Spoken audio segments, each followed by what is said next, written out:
Good morning, everyone, or good afternoon if you're in another part of Australia to where I am. This is the formal launch of the TEQSA Academic Integrity Toolkit. To get underway, I want to start by acknowledging our teammate, Professor Tracy Bretag. Some of you may be aware that Tracy passed away only last week. We were working on this project from the middle of last year together, and Tracy really was the leader of our team, and she's a world-renowned academic integrity expert, a great colleague, a good friend, and just a wonderful person and a massive figure in the field of academic integrity in Australia and around the world. So there will be other memorials for Tracy, but we're mentioning Tracy and her work throughout the presentation today, and we send our deepest condolences to her family and friends. So this webinar today is going to begin with a brief welcome and acknowledgement of country, and then presentations from the Federal Minister for Education, Dan Tehan, Professor Nick Saunders, the Chief Commissioner of TEQSA, a presentation from the Vice-Chancellor of the University of Queensland, Professor Deborah Terry. For people who are unaware, the University of Queensland is hosting this webinar, and an overview of the Academic Integrity Project and Workshop, an overview of the toolkit itself, and then we get into our question and answer time. So just to begin, as acknowledgement of country, the University of Queensland acknowledges the traditional owners and their custodianship of the land on which the University of Queensland operates.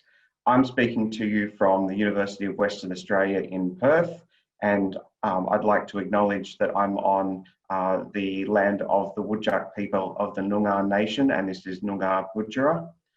We pay our respects to their ancestors, elders, past, present and emerging, and their descendants who continue to have cultural and spiritual connection to country. So I'll now begin with a presentation from Dan Tehan, the Federal Minister for Education. Academic integrity is at the core of the reputation of Australia's world-class higher education sector. Our institutions are sought out by students because they have confidence in the quality of Australian providers. Likewise, employers seek out Australian higher education graduates because they have confidence in the capabilities of our graduates. The growing availability of academic cheating services threatens that confidence and the integrity and reputation of Australia's higher education sector.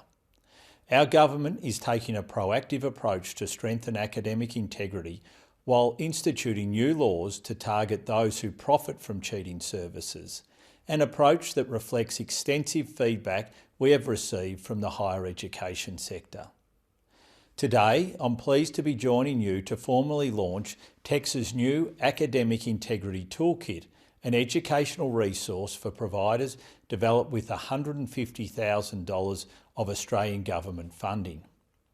A key focus of this toolkit is supporting providers to develop and maintain cultures of academic integrity, and in doing so, detecting, combating and preventing cheating.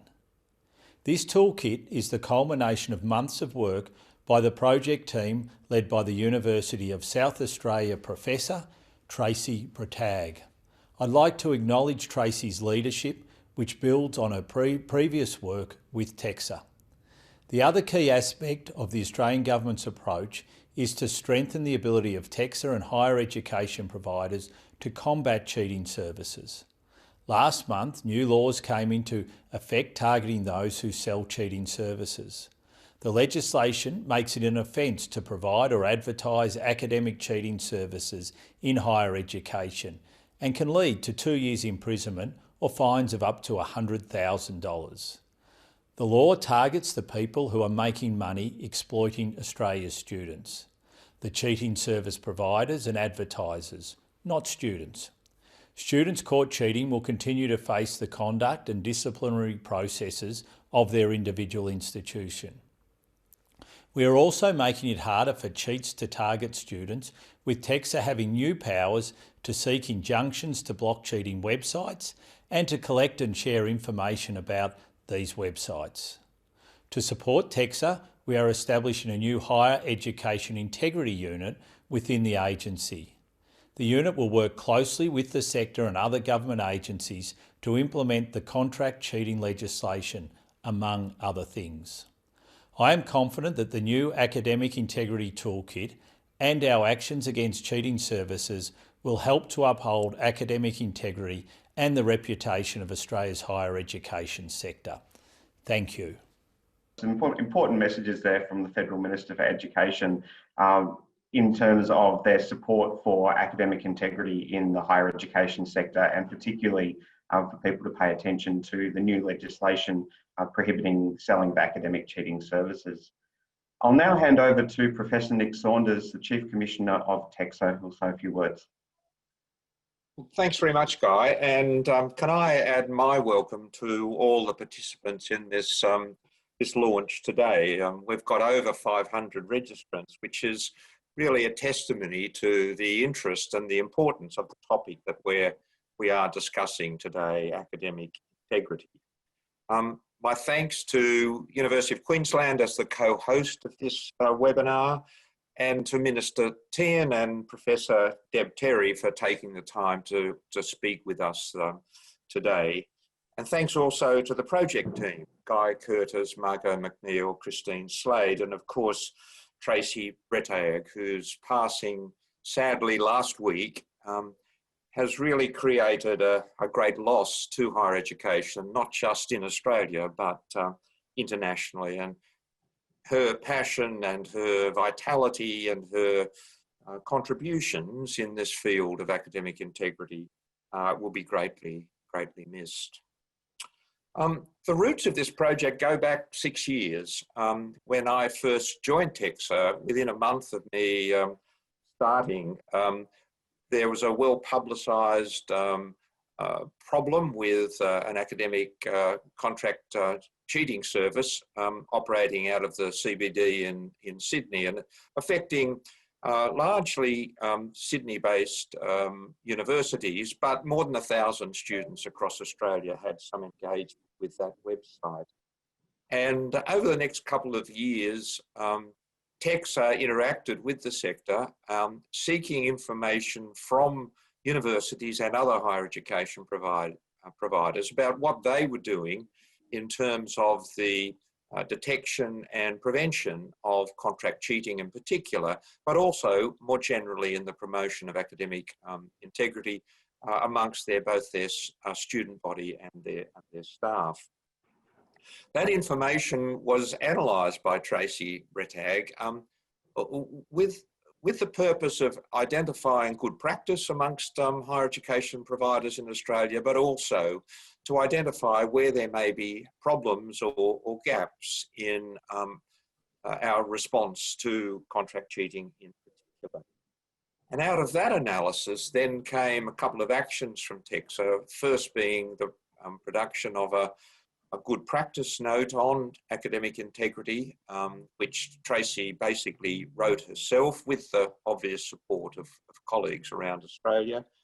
And then secondly, we also changed our approach to re-registration of providers and made sure that the standards, the higher education standards that related to academic integrity were included in the core set of standards that we used in terms of re-registration applicants of all types in Australia at the time of their applications for re-registration. Then, as the Minister has said, the government provided TEQSA with some earmarked funding to run a series of workshops around Australia, and indeed, as Guy will say, in New Zealand as well. And out of those workshops, which were very well attended and highly participatory events, out of those workshops has arisen the Academic Integrity Toolkit, which we're launching today.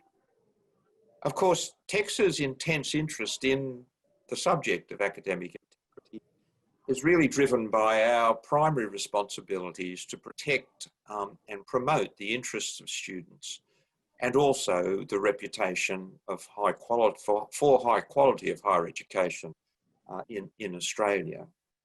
And it's that that responsibility that leads us, I think, to have done the work that we've done already, but also, as the Minister has said, to look to the future now of making sure that the new legislation is implemented effectively, and that every effort is made to minimise the temptations and also the delivery of contract cheating services in Australia. So thanks again to the project team who led this project and worked so hard to develop the Academic Integrity Toolkit. And I look forward to participating in the remainder of the webinar. Thank you very much, Guy. Thanks, Nick. We'll now hear from University of Queensland Vice-Chancellor, Professor Deborah Terry. Hello everyone, and congratulations on the launch of this important new Academic Integrity Toolkit. The threat posed by cheating is sadly a problem as old as universities themselves. But while the problem may not be new, the way in which it occurs is increasingly sophisticated. Online communication and social media platforms, tools that have been simply invaluable during the disruption caused by COVID-19, have also created new ways to cheat or to breach our academic standards. While I stress that the majority of students do not cheat, it's important that we protect all of our students and educate them about the risks of unscrupulous parties who might seek to exploit them for financial gain. I commend the Australian Government for its proactive approach in dealing with this problem through the introduction of legislation to tackle contract cheating, which the Minister just explained. I also thank TEQSA for funding national integrity workshops across Australia, which have in turn produced this valuable new toolkit of resources. It will help tertiary institutions to prevent, detect and substantiate cheating, and it will encourage and support students to act with integrity. I'm also delighted to see UQ researchers involved in the development of this toolkit. Here at the University of Queensland, we are committed to upholding academic integrity as a core value. As such, we're currently implementing a whole of institution action plan which defines and promulgates the principles of academic integrity at our university. Our plan builds on work completed within UQ and as part of external and national projects.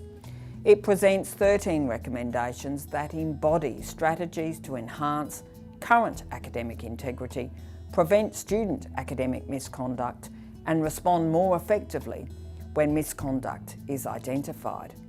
I look forward to working with the UQ community to implement these recommendations. Australia's universities have a well-earned global reputation for excellence. Academic integrity is central to this reputation. On behalf of our sector, I thank everyone involved for your efforts to promote best practice in academic integrity.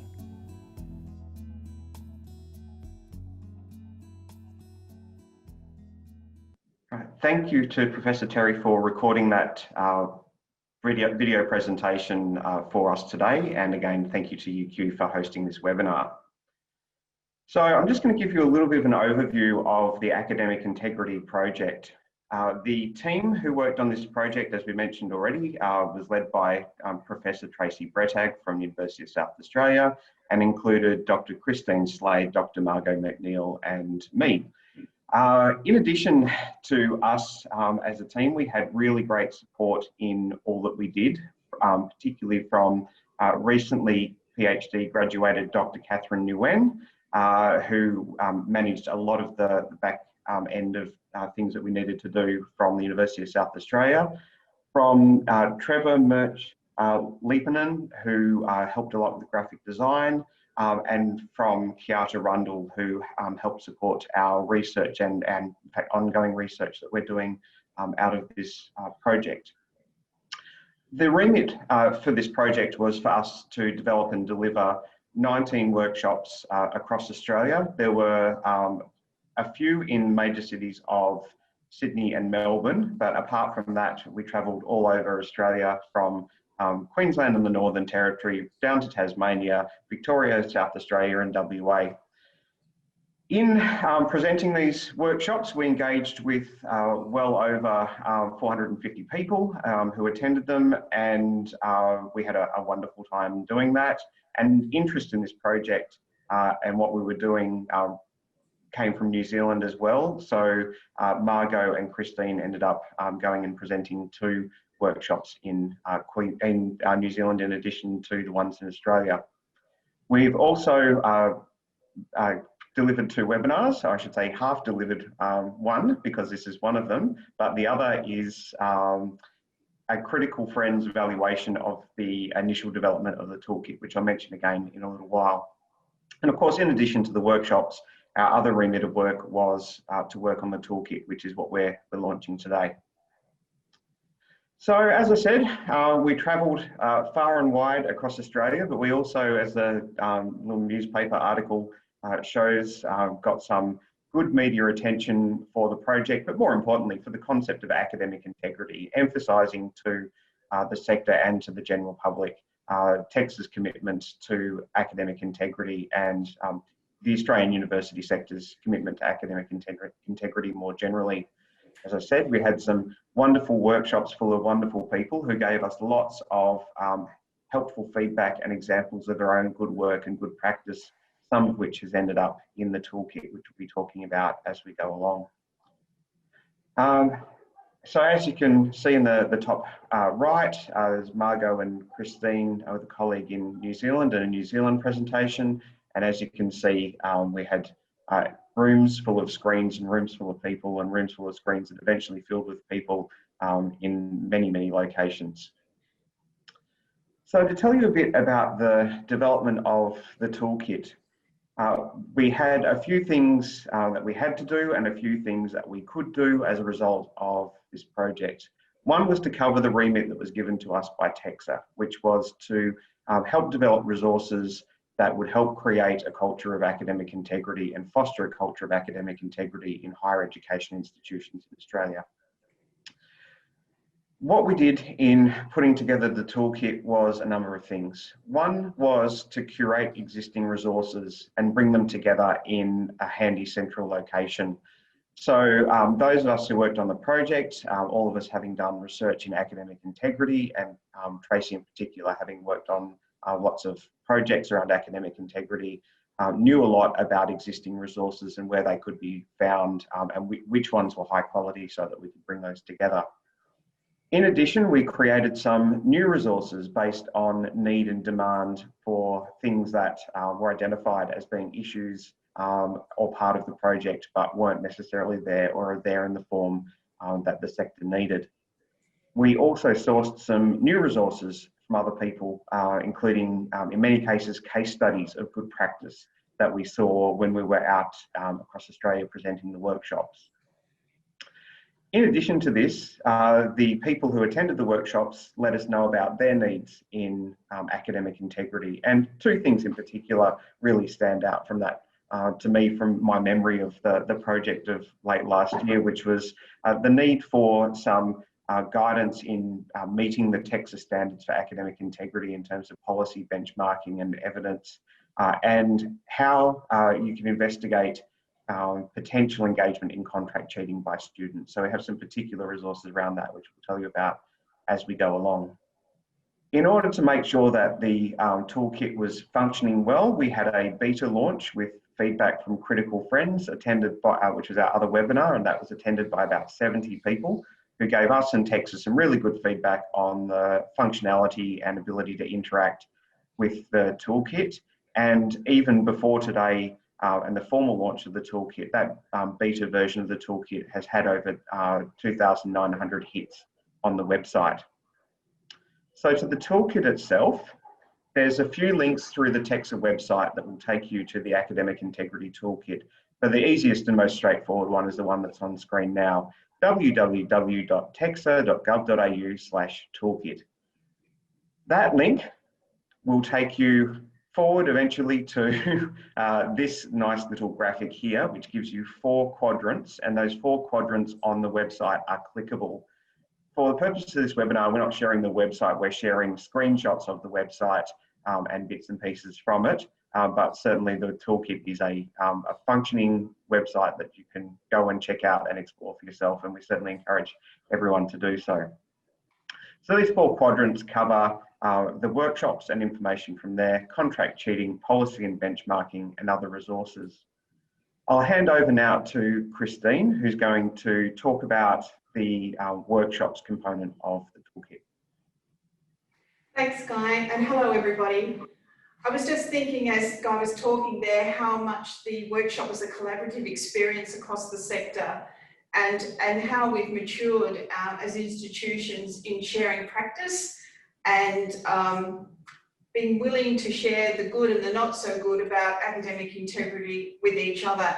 And I must say that the toolkit really comes out of that collaboration from the workshops.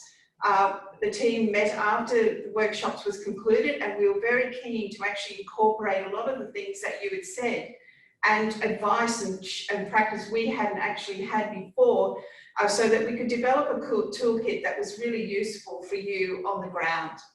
So in my section, I would like to just share with you about our workshop resources. And this is the page that you'll actually see on the TEQSA website. And you can see there it has videos, infographics, slides, and some academic integrity myths that we encountered with some responses that we created to help you in those situations. So firstly, I just want to share with you the 2 videos. So Tracy was very keen to have the animation developed. It's only just over 2 minutes. And it's a really quick summary and a pleasant sort of way to discuss a quite serious topic. But for audiences that might be unfamiliar with the academic integrity discourse and concepts, it's a really handy tool to have to show them not only the values, the behaviours that students can actually find themselves in, but also TEQSA's response as well. Secondly, there's the workshop video, and we're very fortunate actually to take this on because we now have a full workshop video of Tracy delivering the workshop material. So we were very conscious, as all of us went to different places, that we maintained a consistent approach for you all. And so the slides, we stuck to the slides in our own personality ways, but the content is really the same. And you might say I had a little bit to do in that one, just sharing part of it, but it's a really useful tool. And what I like about the academic integrity sector is that everyone's willing to share. So the resources are willing to share. So TEQSA's work there is quite welcome for us to actually use in our own practice. So instead of having to find other things, we can actually take part of the video from the workshop or show it in part or full, remind ourselves what actually were the key things about that workshop, just freely being able to make ourselves available of it. The next one actually that goes with that is the infographic. So it's a visual representation of the key points of the workshops. And if you had been at the workshops not that long ago, though sometimes it seems quite a while, you would have given one of these in hard copy. But of course, the electronic version is available on the site, and it's a sort of like a handy, ready reckoner of things that you might want to know, a quick statistic or a key concept, or perhaps even just an overview for you to share with other colleagues as they're learning more about this wide scope of this topic. Then we have the workshop slides, and I've just given a few examples here on this slide and the next one. But I've actually used this quite a lot already in trying to help colleagues understand more about academic integrity and also how Australia's come to be in the position that it is, probably at the forefront of practice and research due to our circumstances, as Professor Saunders mentioned earlier. But on this slide, you will see the list of the topics that were covered in the workshop. So that's handy if you want to just go to a certain section. There's also a summary of the Australian timeline of of events that have furthered us and driven us on in the quest for academic integrity. And then also at the bottom there on a brief snapshot of just some of the research that Australians have done. And, you know, we're commended overseas for the amount of work and the quality of the work that everyone has produced in research. And just another slide on this. Tracy was always very emphatic about policy, and we met colleagues when we were out on the road that this was a real challenge for them, because without good policy, which involved other stakeholders beside themselves, their institution couldn't actually carry through with some of the things they needed to do in the investigations. So we talked quite a lot about policy then and what was needed to actually make an effective policy in this institution, and actually a flexible one too. I remember conversations around how you need to make that policy be flexible to be reviewed quite often, because this sector is really moving fast and new things are coming about all the time. Just the other two things there I mentioned is the International Day for Action Against Contract Cheating. So that's coming up again on the 21st of this month, and your institutions are very welcome to actually join that global event. If you go to ICAC, you'll see that. And then on the bottom corner, there is the substantiating contract cheating resource. We talked about it in the workshop, but we've now developed a resource, and that was about the significant problem we have in understanding that contract cheating has to be investigated in a different way to some of the other misconduct. So we're trying to help provide you with a quick version of how to actually tick off boxes and also understand why we're actually doing that. And lastly, we did some reflection on what we had heard in the workshops, and we came up with 5 myths that we heard that people not necessarily held themselves, but had heard from their colleagues, or, you know, barriers to actually improving academic integrity in their institution. And we wrote responses, and that's in the toolkit too, where you can get a quick sort of understanding of these 5 myths. One that comes up quite a lot is we can't prove contract cheating. How do you address colleagues who say that to you? Or the fact that exams really should be the only way we assess now because it's safer. So that's for you to actually be able to use. Please feel free to just use any of the workshop materials that you need. Thanks, Guy.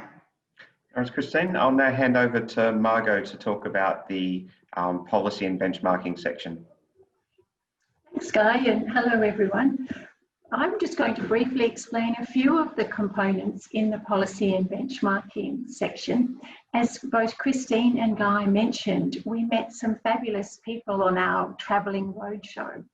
And one of the common themes that came up was the challenge of being able to evaluate institutional practice against either the standards or other comparator institutions. And so what we did in the first instance was gather all of the information we had from past projects and our own work and pull together a benchmarking instrument. And so one of the components of this area is the benchmarking tool that you can use to do those things. You can check your own practice, whether it's your policy or procedures, or whether it's in direct alignment with the standards themselves, or some of the other components, for example, building a culture of academic integrity. So that's one of the components. The next one is about the websites that you can visit for more information about previous projects. So have a look around there. There are lots and lots of great examples that have been gathered over several years, as people have mentioned earlier. And then the third part of this area is looking at some of the case studies that we gathered during our travelling roadshow. So there are examples in this part from Griffith, from Curtin, and from Charles Darwin. For example, flowcharts to help identify patterns or identify instances of contract cheating. But I would suggest that you have a look at all the case studies in the other sections as well, because there's often quite a bit of overlap. So you can go between the different areas and find examples of what other people are doing. So they're the areas in this particular section. I'll hand back to Guy. Great, thanks, Margot. So the contract cheating section of the toolkit includes resources and case studies that are listed on this slide. And I'll start by going to the middle of the three resources, which is the Good Practice Note Addressing Contract Cheating, which is the document that Tracy Brettag wrote that Nick mentioned in his presentation earlier. The link below that, Contract Cheating and Assessment Design, is a link to the big Contract Cheating and Assessment Design project that Tracy Brettag ran with particularly strong support from many other researchers, including Rowena Harper, and that has a lot of great resources on it. But just to go to the top of the list of resources, we have a guide for investigators for substantiating contract cheating. There's two versions of the document sitting there, a PDF version, which is really the pretty one, and a Word version, which is one that will allow any institution to manipulate the document to their own needs. You can add in or take away information and change it as more information and research on contract cheating comes to light that might give you clues as to how to substantiate contract cheating. We got great feedback on that guide from Kath Ellis at University of New South Wales and Phil Dawson at Deakin University, and it comes out of work of a lot of other people, including Felicity Prentice and Anne Rogerson. The guide is in two parts. The first part gives you a list of textual and technological signals that may appear in a document that may give evidence that a document was written by someone other than the student, and some principles to think about in considering whether the document was written by someone other than the student and what evidence you need to substantiate that. In addition, there's an interview guide, and the interview guide helps you to build on the gathering of evidence, whether a student's work was written by someone other than themselves. And again, that's something that investigators could use for any case of academic integrity breach, but it can be used in particular if there's a suspicion that a student has engaged in contract cheating or outsourcing of their work. In addition to that, in this section, we have some case studies on deterring contract cheating through educational approaches in particular, from John York and colleagues and from Kiata Rundle, which was a nice example of partnering with students, and in potential assessment design options for ameliorating or preventing contract cheating. So the guide substantiating contract cheating, as I said, has a guide to the signals, and each one is explained. So it tells you what evidence or what a textual signal in a document might tell you, and why that is evidence potentially of contract cheating. And in building up a case, you kind of piece together the bits and pieces of evidence. There's not necessarily a smoking gun in all cases of contract cheating. There's a checklist that allows investigators to tick off whether that evidence is present or absent. And then, as I said, there's an interview guide, which will allow people to conduct interviews to find evidence or find evidence that contract cheating has not happened. But either way, it gives you a systematic approach. The final section of the Academic Integrity Toolkit is our other resources, which contain links to academic integrity projects that are not policy focused. The policy focused ones are in the policy and benchmarking area. So these are more research projects and educational projects into academic integrity. Academic integrity organisations, which are well worth knowing about, signing up for their Twitter feeds or their emails or other ways that you can get information from them, because they're great resources for sharing practice and sharing research. And again, further case studies that illustrate many aspects of good practice from around Australia that we encountered on our workshop delivery times. Okay, so that then brings us to the section of the webinar for questions and answers. I'm going to stop sharing the slide screen. We know we're up to the question section, and we're going to have a look as we go at the questions that come up through the Q&A.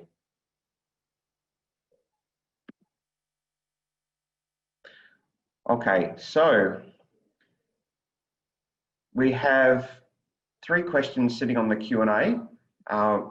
First from, we have more than that, we have some answered and some dismissed. But the first question we have sitting here that I can see is from David Bednall, which asks, given the new legislation, what is the risk that students will go to the dark web or overseas contract cheating providers? Now, Nick, would you like to have a go at that, or shall I? Oh, you're muted, Nick. So Guy, why don't you talk about that? I'm happy to talk about the legislation and what TEQSA is doing, but I think this is sort of about student behaviour and sort of other sources. I'm seeing on the question that Christine would like to answer, so I'll toss to Christine.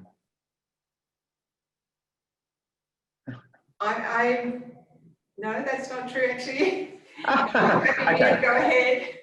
All right, I'll give you one perspective on this. So, one of the things that was identified in the research from Tracy Bretag and her colleagues was, and we actually have this in the infographic for workshops, is there were 3 big factors that were likely to predict engagement in academic integrity breaches, but contract cheating in particular.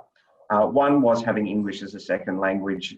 Another was perception of opportunities to engage in contract cheating. And the last one was dissatisfaction with the learning and teaching environment.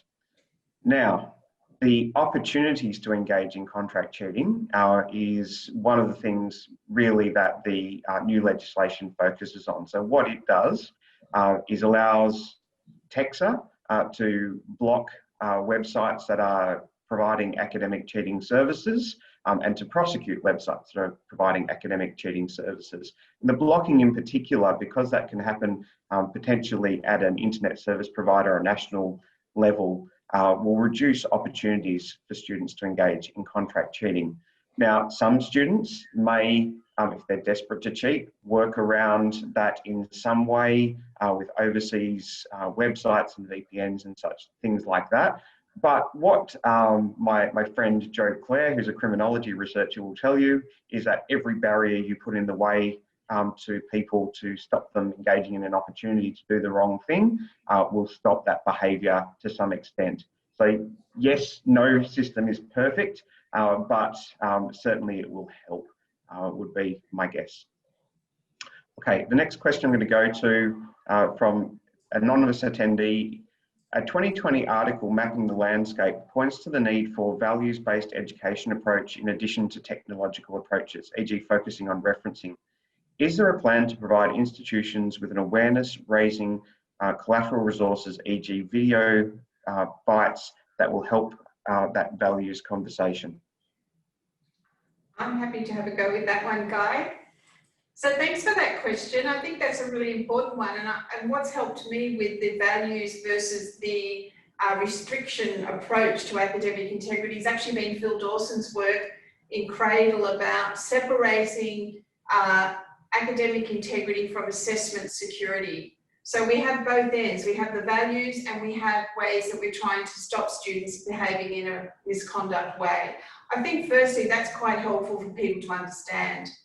And we can't really have one without the other. So sometimes, particularly through COVID, perhaps, we've had an emphasis on the restrictions, and because that is a legitimate part of what we need. But we also, I believe, to aspire students to the values of what it is to be this professional, this person, or this graduate. So you're asking there, what about some video bites? Well, I have seen from around the world, even just this morning, I was looking at another one where students were sharing around it was an American one about their honour code, but they were sharing what it meant in the values to actually have that. So possibly those things are actually already out in the sector. And I'm sure, given our upskilling digital things over COVID. Perhaps some of us in the sector could actually even create some of those as well. Guy, I'll just add another comment on to Christine's in relation to the importance of values. As Guy mentioned, that's one of the critical components of discouraging academic integrity. If the students feel part of a community of learners, and some of the resources in the toolkit and available on the TEQSA site already have some great examples. For instance, at Deakin, there's a lot of work engaging students and student groups in sharing the importance among themselves. And Amanda White from UTS has developed a board game, all those things that help move further along the path towards encouraging a values-based approach. So I think you'll find if you have a look around the website, there'll be some examples that you can draw on, whether it's designing the task to help scaffold student learning or building more conversations and education right from before the students even arrive on your campuses, whether they be virtual or physical. And Guy, could I just make a comment too, just really on the Higher Education Integrity Unit, which the Minister mentioned has been funded and is going to be set up and developed in TEQSA over the next year or two. The principal approach by the Integrity Unit is actually going to be one of education and support for providers. We certainly do have a compliance and enforcement function, and that will be used as appropriate. And one example of that is, in fact, the legislation relating to contract cheating. But I'd like to emphasise that we actually see TEQSA's main role here is trying to support providers and disseminate examples of good practice and information.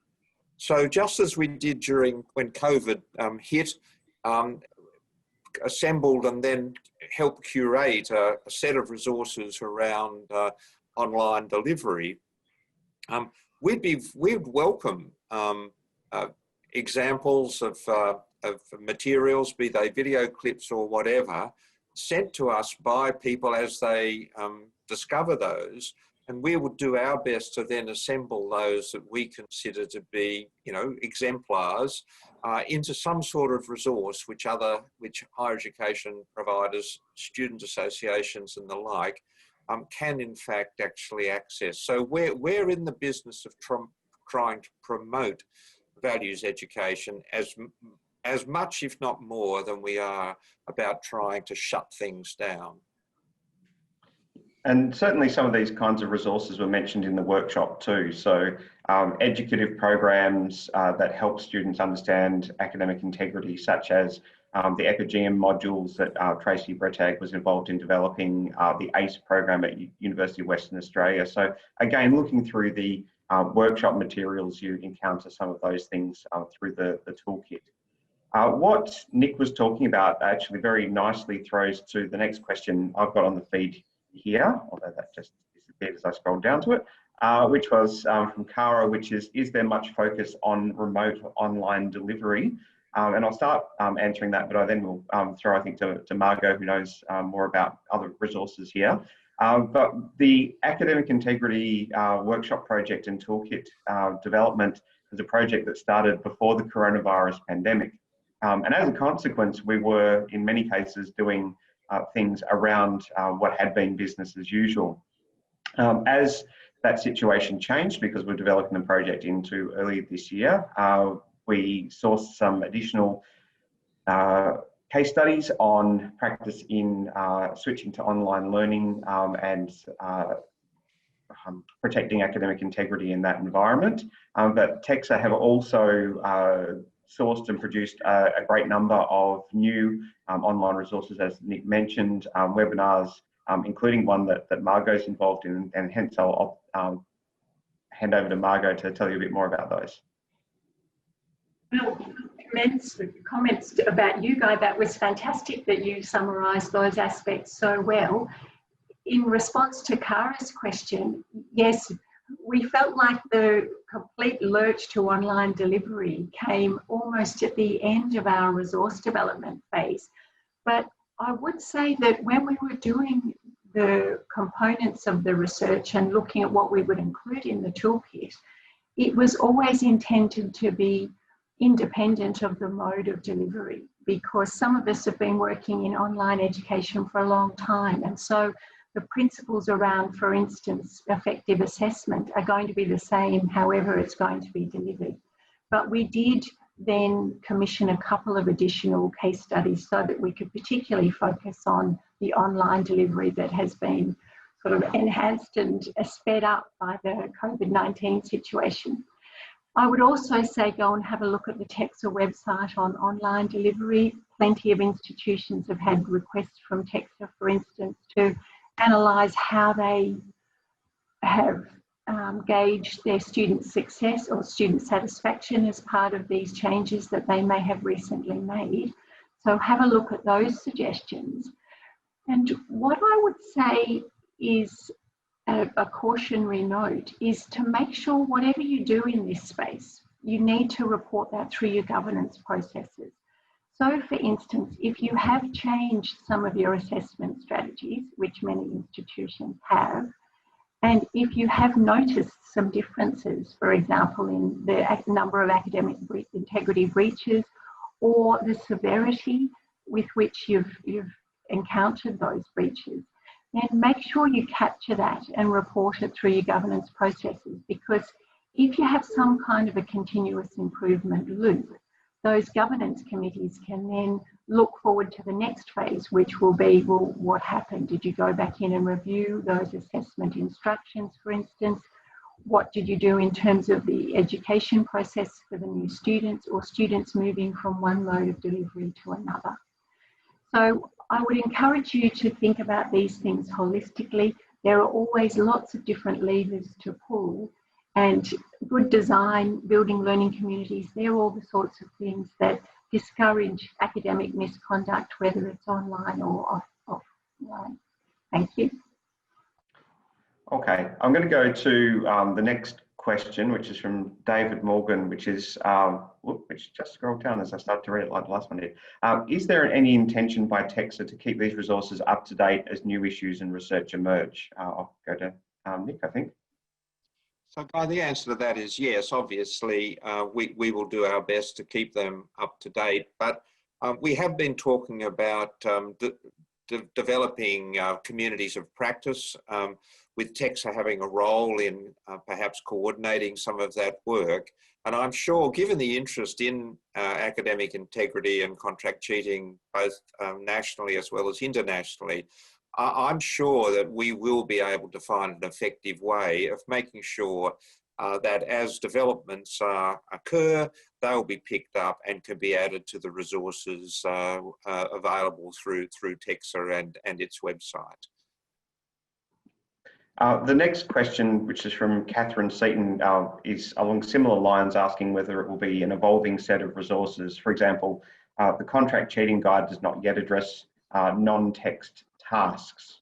Now, something I'd say about that is one of the reasons we did provide the contract cheating guide and the benchmarking tool as Word documents as well as PDF documents is to make them editable by institutions and allow them to evolve in institutions where they're used, such that as new research comes along, they can be changed and updated by people as they're using them, but also for their circumstances of their institutions. I will just go down because I think things were coming downwards. Within an institution's academic and governance structure, where should the delegated authorities be placed to administer student sanctions? With the unit educator, with the course coordinator, deputy heads, dean. So that's a question from Alan. And I think Christine or Margot, would you like to? Yeah, I'll talk to, well, I guess that depends partly on your institution. So institutions have different governance structures about misconduct and in particular, again, academic misconduct, so that's separate. But I can just give you the example that we have. So we actually have academic integrity officers in each school across the faculties, which the idea there is that the marker we're giving a support to markers to be actually able to just spot something that's not quite right. Then that goes to the course coordinator to verify whether there is something there that might need further investigation. And then our academic integrity officer will then decide whether to start an investigation. And we've put quite a lot of effort into resourcing the academic integrity officers so that they, for example, you know, how to help the contract cheating investigations, what do they have to do. And then what happens there, of course, is depending on their level of seriousness around the case, it will then go to a decision maker either in the school, faculty, or even further. So that's our model. Margot, do you want to share yours? Yes, I can speak from the perspective of a small independent provider. And Christine's comments around what we would describe as almost like a pyramid approach. The Oxford Brooks model, for example, talks about different levels of responsibility within the organisation. So we have a relatively high proportion of casual academics. And so to me, it seems unfair to burden them with the need to investigate sometimes very complex paths through these when you're trying to identify the signals of contract cheating in particular. So what we do is provide support for the casual academics in lots of cases to just flag that something needs to be explored in further detail. And then we have levels in the organisation that will look after the investigations per se. So it's more of a pyramid rather than outsourcing all of the investigations to any of the staff members. And that way, there's a little bit more of a controlled professional development environment as well.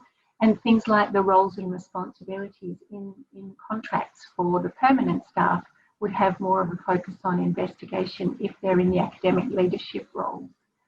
So I hope that helps to explain our perspective. In terms of TEQSA registration as well, what's important is that academic integrity issues are reported on and recorded. And so however the organisation is arranged to deal with academic integrity, whether it's department heads or program heads or dean's officers or whatever, the reporting record keeping requirements are really important, and those should be fed up through university governance structures so that people higher up in universities and other independent providers know what's going on at the coalface and know how academic integrity issues are arising and how they're being dealt with. Okay, so I'm going to go to a question from Paul Gregory, which is, do you think there's value in shifting students' motivation to display their critical analysis rather than their English language through manipulation of rubric values in getting them to steer away from contract cheating? Anyone? Christine or Margot? I'm not quite sure, actually, Paul, what you're asking us there. I mean, obviously, you know, a lot of the work that's been done through the big projects and small in Australia around the value of motivating students in an educative way. So whatever we can to, you know, engage students through different parts in their learning, it is separate from their language. Obviously, you know, people come with different things, but English language, of course, in cheating realms is not the only motivation why students cheat. So we know from way back, even McCabe's work and others, there's lots of reasons why our students would be cheating. And I mean, even in COVID, you look at that, you know, added stress. So, I mean, interestingly enough, in the workshops, Guy's work was also around why students don't cheat. And so that's to do with their motivation as well. So there's individual factors in you know, what ethical decision making students make, and there's also contextual motivators or demotivators. You know, so some of those we can do more about, and some of them are more sort of for the student, I guess, in their own personal growth.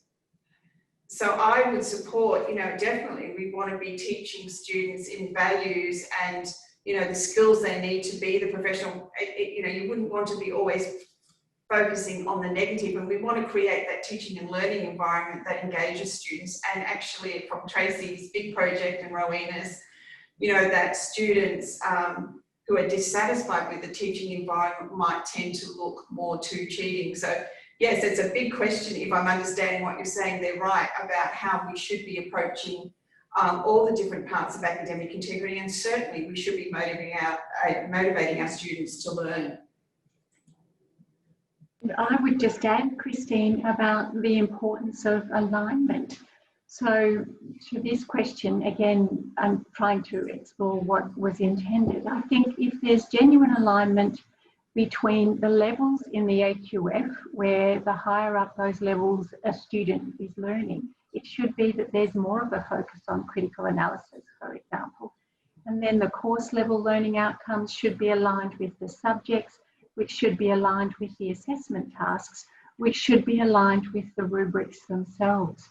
So if you think about that sort of perfect circle, then there won't be that many instances when the English language proficiency is actually the focus of those rubrics if they're talking about their alignment with the AQF levels.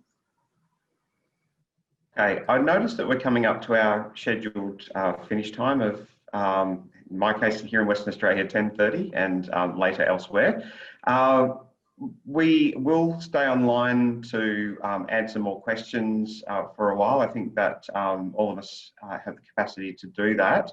But for people who have to go, you're welcome to obviously log out of the Zoom session at any point. And we thank you very much for your time and attendance in coming along today.